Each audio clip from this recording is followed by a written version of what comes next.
तो आइए कुछ इम्पोर्टेंट जो आपका रीजनिंग है उस क्वेश्चन को करते हैं, जहाँ से क्वेश्चन हर परीक्षा में पूछे जाते हैं। ये आपका कोई खास एग्जाम है नहीं, फिर भी ऐसे क्वेश्चन आपको प्रत्येक एग्जाम में पूछे जाएंगे। पूरे वीडियो को देखिएगा, अंत तक देखिएगा, हर चीज़ आपको समझ में आ जाएगी। क्योंकि आज का जो टॉपिक्स है बहुत ही इंपॉर्टेंट है। एक टॉपिक से कोडिंग से रिलेटेड क्वेश्चन जो रीजनिंग में पूछे जाते हैं, कोडिंग से रिलेटेड, और ये कोडिंग से रिलेटेड क्वेश्चन जो है आपको फंसा देता है और आप फंस जाते हैं। आज के बाद कभी भी इस क्वेश्चन पे नहीं फंसिएगा अगर पूरा वीडियो देखेगा तो। बस वीडियो का आनंद लीजिए और मज़े में सीखिए। बहुत ही अच्छा टॉपिक्स आपके बीच आज लेके आए हैं और सारा वीडियो मतलब कोई भी मैथ्स का देखना प्लेलिस्ट बना हुआ, हर चीज़ का प्लेलिस्ट बना दिए हैं, वहाँ से एक अच्छा क्लास आप हासिल कीजिए। और अभी तक विजिट किए, सब्सक्राइब नहीं किए तो सब्सक्राइब कीजिए। और लेट ना करते हुए हम क्लास की शुरुआत करते हैं। आइए, क्लास जो है ये रीजनिंग का है, वो इस प्रकार है। देखिए पहला क्वेश्चन, यदि किसी कोडिंग में, देखिए कोडिंग रिलेटेड क्वेश्चन है, टेबल को कुर्सी, कुर्सी को अलमारी और अलमारी को चौक कहा जाए और चौक को किताब कहा जाए, किताब को डस्टर कहा जाए और डस्टर को टेबल कहा जाए तो बैठने के लिए उपयोग होगा। अब बोलिएगा बैठने के लिए तो ऑप्शन कुर्सी दिया है, आप कुर्सी टिक करके आ जाइएगा घर और बोलिएगा बाप रे मैंने तो सब क्वेश्चन सही कर दिया है। ऐसा नहीं दोस्तों, क्वेश्चन को समझिए, पूरा कंसेप्ट को समझिए तब आगे बढ़िए। देखिए कंसेप्ट क्या है, यहाँ दिया है स्पष्ट, कोडिंग में टेबल को कुर्सी, मैंने मेन कंटेंट और जो कोड है उसका लिख लिया दोस्तों। मेन कंटेंट और कोड को पहले लिख दिया। देखिए लिखे हैं, टेबल को क्या कहा जाता है, कुर्सी। मेन कंटेंट टेबल, टेबल को कहा जाता है कुर्सी। अब कुर्सी को कहा जाता है अलमारी, देखिए लिख लिया, कुर्सी को कहा जाता है अलमारी। उसी तरह अलमारी को कहा जाता है चौक, चौक को कहा जाता है किताब, और किताब को कोड है दोस्तों डस्टर, और डस्टर का टेबल है। तो कहा जाता है बैठने के लिए क्या उपयोग होता है, कुर्सी, है ना। तो यहाँ कुर्सी का देखिए, आप कुर्सी बैठने के लिए उपयोग होगा, कुर्सी टिक करके आइएगा। लेकिन कोड में क्या दिया हुआ है, कुर्सी का क्या है, अलमारी, क्या है, अलमारी। देखिए बैठने के लिए कुर्सी उपयोग होता है, बट यहाँ कुर्सी का क्या दिया हुआ, अलमारी। तो इसका सही आंसर क्या होगा, अलमारी। ऑप्शन डी इज बिल्कुल सही आंसर होगा आपका। इस तरह का सारे क्वेश्चन आपको हम बताने वाले हैं। देखिए पहला का आंसर क्या हो गया, अलमारी। आप टिक करके क्या आते, कुर्सी। ये दिक्कत था ना दोस्तों आपके लिए। तो कोड को पहले समझिए, मेन कंटेंट को और उसका कोड को। आगे क्वेश्चन देखिए, पढ़ने के लिए उपयोग होगा। आप बोलिएगा पढ़ने के लिए तो किताब उपयोग होता है, आप किताब को सही कर आइएगा। लेकिन यहाँ देखिए किताब के लिए दिया क्या है, डस्टर। कोड में क्या दिया है, डस्टर। समझ रहे बात को, एकदम कंसेप्ट को क्लियर कर लीजिए। किताब को यहाँ पढ़ने के लिए किताब उपयोग करते हैं, लेकिन किताब आंसर नहीं होगा। किताब का यहाँ दिया डस्टर, यानी डस्टर, डी नंबर जो है इसका बिल्कुल सही आंसर होगा। ये है कोडिंग।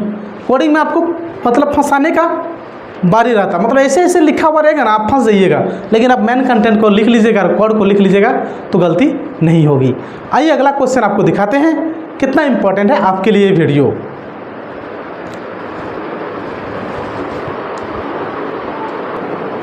देखिए अब लिखा हुआ है, बोर्ड को साफ किया जाता है। अब बोर्ड को साफ किया जाता है, आप सोचिएगा डस्टर से साफ किया जाता है, डस्टर को टिक मारिएगा। लेकिन कोडिंग में क्या है ये देखिएगा, बोर्ड को साफ किया जाता है। देखिए साफ करने के लिए डस्टर होता है, लेकिन यहाँ डस्टर का देखिए, डस्टर का क्या है दोस्तों, डस्टर। देखिए डस्टर का क्या है, टेबल।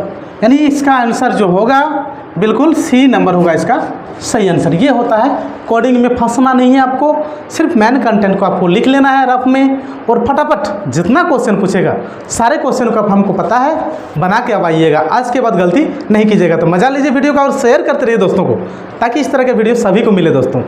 सभी ऐसे फ़ायदे क्या होंगे कि सभी लोग एक साथ अपना अच्छा जो रीजनिंग है कंटेंट को मजबूत कर पाएंगे और कभी कहीं धोखा नहीं खाएंगे। तो मज़े लीजिए और शेयर कीजिए। सब्सक्राइब नहीं किए तो सब्सक्राइब कीजिए। डेली क्लास आपके लिए, मेहनत आपके लिए है, तो मेहनत आपके लिए करते हैं दोस्तों, शेयर भी आप ही करना होगा। क्योंकि वीडियो को सभी तक पहुंचा दीजिए, बस यही रिक्वेस्ट आपसे है। चलिए अगला क्वेश्चन लेते हैं जो बहुत इंपॉर्टेंट है, और अभी तक सब्सक्राइब नहीं किए तो कर लीजिए और बेल वाले आइकन को प्रेस कर दीजिए, ताकि नए क्लास का नोटिफिकेशन सबसे पहले आपको मिले। और एक कोडिंग का सिखा देंगे, उसके बाद आपको कोई दिक्कत नहीं होगी, आपको पता होगा, है ना। और एक देख लीजिए, बस ज़्यादा टाइम नहीं लेंगे। आइए अगला कोडिंग जो है वो बहुत ही इंपॉर्टेंट है, देख लीजिए थोड़ा। अगला कोडिंग है, यदि किसी कोडिंग में लाल को सफ़ेद और सफ़ेद को काला कहा जाए, काला को पीला, पीला को हरा, हरा को आसमानी और आसमानी को गुलाबी कहा जाए तो सूर्यमुखी फूल का रंग क्या होगा। देखिए सिंपल है, मैंने लिख लिया मेन कंटेंट को, लाल को सफ़ेद, देखिए मैंने लिख लिया लाल को सफ़ेद कहा जाता है, सफ़ेद को काला कहा जाता है, काला को पीला, पीला को हरा, हरा को आसमानी, आसमानी को गुलाबी, आसमानी को गुलाबी। ये कोडिंग मैंने लिख लिया, ये मेन कंटेंट लिख लीजिएगा और ये कोड लिख लीजिएगा। अब सारा क्वेश्चन इजीली मेरे से बना पाइएगा मात्र 5 सेकंड में। 5 सेकंड से ज़्यादा जहाँ क्वेश्चन में आप दिए हैं, आपकी एग्ज़ाम जो है सभी क्वेश्चन छूट जाएंगे और आप कुछ अंदाज सा टिक लगा के घर आइएगा। तो ऐसे गलती नहीं कीजिएगा, इस चैनल को फॉलो कीजिएगा, सारा कंटेंट में धीरे धीरे करके अपलोड कर दे रहा हूँ, अब ज़रूर सब्सक्राइब करके रखिएगा। चलिए, यहाँ लिखा सूर्यमुखी फूल का रंग क्या होगा। अब तो जानते हैं सूर्यमुखी फूल का रंग पीला होता है। अब बोलिएगा ए नंबर सही है, अरे भाई नहीं, ये कोडिंग में है। पीला का यहाँ देखिए क्या है, पीला का हरा है कि नहीं, पीला का क्या है, हरा है कोडिंग में। तो पीला रंग होता है, ठीक है जानते हैं, लेकिन कोड इसका हरा किया हुआ है, यहाँ हरा को टिक कीजिएगा, यानी सी जो है इनका बिल्कुल सही आंसर इस कोडिंग के हिसाब से। कोडिंग यही तो होता है, कोड दिया जाता है, आपको कोड के हिसाब से आंसर बनाना है। अगला क्वेश्चन देखिए ना, बहुत इंपॉर्टेंट है। अभी तक सब्सक्राइब नहीं किए, सब्सक्राइब कीजिए, मजा लीजिए और शेयर कीजिए, दोस्तों को शेयर जरूर कीजिए। आसमान का रंग होगा, आप बोलते हैं आसमान का रंग आसमानी होता है, सभी जानता है, बच्चा भी टिक लगा देगा। लेकिन यहाँ जब आप आसमानी लगा के आइएगा तो ये आपका गलत हो जाएगा। यहाँ कोड पे क्या दिया है, आसमानी का गुलाबी, तो आपको कैसा दिखाना है, आंसर में गुलाबी होता है। ए नंबर इसका बिल्कुल सही आंसर है जी। समझ में आ रहा है क्वेश्चन, ज़्यादा नहीं, 2 ही कंटेंट में दे रहा हूँ, बस 2 ही सब, जितना क्वेश्चन परेशान पूछेगा आप सब बना लीजिएगा, ये पक्का भरोसा आपको देते हैं। बस सब्सक्राइब करके पूरा वीडियो को देखिए और अंत तक देखिए, है ना। आगे देखिए क्वेश्चन, दांतों का रंग होगा, दांत का रंग कैसा होता है, सभी जानता सफ़ेद, तो यहाँ देखिए सफ़ेद भी दिया हुआ है। ए नंबर टिक करके घर मजे से, हाँ मैंने सब क्वेश्चन सही कर दिया है।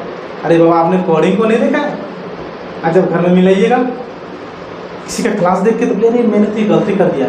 मंजिल वैसे नहीं मिलती दोस्तों, मंजिल पाने के लिए बहुत मेहनत करना है, मेहनत जी भर के करना पड़ता है, तभी मंजिल मिलती है। और हर चीज़ को समझना पड़ता है। एक नंबरिया बार बार हम बोलते हैं MCQ याद मत कीजिए वरना फंसिएगा, और ऐसे फंसिएगा कि ज़िंदगी फिर उठने का नाम नहीं लेगा। बस कंसेप्ट को समझिए, कंसेप्ट बार बार बोल रहे हैं, आप नोट्स ले रहे हैं MCQ का, बिल्कुल नहीं लें। मेरे तरफ से अगर आपको अच्छा लगे तो ठीक है, पैसा बेकार इन्वेस्ट कर रहे हैं, नोट्स लीजिएगा, डिटेल बेसिक कंसेप्ट लीजिए, जहाँ से कुछ पढ़ के सीखिएगा, किसी को सिखा पाइएगा, है ना।